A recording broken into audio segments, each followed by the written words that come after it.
नमस्कार दोस्तों, मैं डॉक्टर रामवीर सैनी।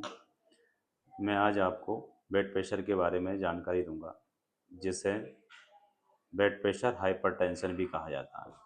ये दो प्रकार का होता है, systolic BP, diastolic BP. Systolic BP ऊपर का होता है, डायस्टोलिक बीपी नीचे का होता है। इसकी जो नॉर्मल रेंज होती है 120/80 नॉर्मल बीपी होता है, लेकिन ये एज के अकॉर्डिंग अप डाउन हो सकता है। 16-17 साल से लेकर 30 साल की उम्र तक लगभग 90/60 से लेकर 120/80 नॉर्मल बीपी होता है, और 30 साल से लेकर 60-70-80 साल की उम्र तक 120/80 से लेकर 140/90 बीपी नॉर्मल होता है। बीपी को साइलेंट किलर के नाम से भी जाना जाता है, और पूरी दुनिया की बात करें, एक WHO की रिपोर्ट के अनुसार पूरी दुनिया में लगभग 3 में से एक व्यक्ति को हाइपरटेंशन बीपी की बीमारी है। भारत की बात करें तो 20 करोड़ लोगों को ब्लड प्रेशर की बीमारी है।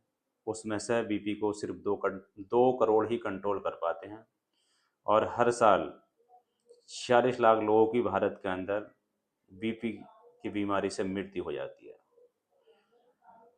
और बीपी की बीमारी की वजह से जो लोग बीपी को कंट्रोल नहीं कर पाते हैं, तो बीपी की बीमारी से पैरालिसिस, हार्ट फेल, दिमाग की नस फटना, अनेक उदाहरण देखने को लोगों के साथ मिल जाते हैं। तो मेरा अनुरोध है कि बीपी को कंट्रोल रखें और बीपी की समय पर मेडिसिन खाएं। कुछ लोग मेरे पास ऐसे आते हैं कि डॉक्टर साहब हम दवाई भूल गए, 4 दिन से खाई नहीं है और हम बाहर चले गए। तो मेरा हाथ जोड़कर निवेदन है कि ऐसा ना करें, बीपी की रेगुलर दवाई खाएं। और एक चीज़ और बता दूं, कुछ माताएं बहनें या बुज़ुर्ग या आजकल जो जनरेशन है 30-32 साल की, 18-19 साल की जो एज के लोग हैं, वो आते हैं, कहते हैं कि मेरा बीपी डाउन है, डॉक्टर ने बीपी डाउन बताया है, 60, 65 या 40 बीपी आ गया मेरा।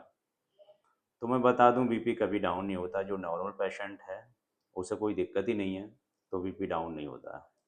80 है, 90 है, तो वो बीपी 22-23 साल की उम्र में नॉर्मल होता है।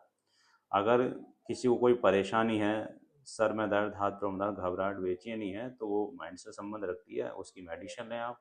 या बॉडी से संबंध दिक्कत हो सकती है, वायरल चल रहे हैं तरह तरह के बुखार, सर में हाथ पैरों में दर्द, उसकी वजह से ही हो सकता है, फीवर की वजह से भी हो सकता है, या कोई हार्ड वर्क किया हो उसकी वजह से ही बॉडी में दर्द हो सकता है, या घबराहट, आपने कुछ सोच लिया दिमाग से तो भी घबराहट हो सकती है। जरूरी नहीं है कि आपको बीपी बता दिया तो बीपी है, बीपी नहीं होता कभी कम। अगर कोई, हाँ, डायरिया है, कोई डिहाइड्रेशन हो गया, बीपी डाउन है, उसकी बात अलग है, तो मेडिसिन लें, आप डॉक्टर को दिखाएं, उसकी आप जो भी है, जैसे कोई भी मेडिसिन डॉक्टर देते हैं, बीपी कम है, सोडियम सैचुरेट वगैरह आते हैं, बहुत सारे ORS सैचुरेट आते हैं, वो ले सकते हैं। और बाकी डॉक्टर से चेक करा के आप क्लियर करें, और किसी की बातों में ना आए कि बीपी डाउन है, बीपी डाउन नहीं होता। दूसरी, जिसको बीपी की बीमारी होती है, दूसरी बात यह, तो उनसे मेरा अनुरोध है कि आप लगातार ही मेडिसिन लेते रहें, और डॉक्टर को हर 8वें दिन, 30 से 34 दिन डॉक्टर से बीपी चेक कराते रहें। बीपी गोली खाना ना भूलें। अगर बीपी गोली लगातार नहीं खाते हैं, तो इससे बीपी के बढ़ने से पैरालिसिस, दिमाग की नस फटना, हार्ट फेल होना, ये इसके बीपी के बहुत खतरनाक उदाहरण देखने को मिल जाते हैं। और बीपी कंट्रोल करने के मैं उपाय बता दूं, तो उपाय ये हैं, सुबह को टहलें आप, एक्सरसाइज, व्यायाम करें, हरी सब्जियां, फल खाएं, ऑयली पदार्थ, ऑयली सब्जी, फास्ट फूड, मिर्च मसालों की सब्जियां कम कर दें, नमक कम कर दें, बीपी आपका कंट्रोल रहेगा। दूसरी बात, कुछ बीपी की शिकायत रहती है कि हमें बीपी कैसे हो गया। तो बीपी जो होने के कारण होते हैं, एक तो ओवरवेट, खान पीन की वजह से, और टेंशन की वजह से बीपी की शिकायत हो जाती है। अधिकतर जो सर्वे में पाया गया है, तो वो टेंशन की वजह से बीपी पाया गया है, और ओवरवेट, खान पीन की वजह।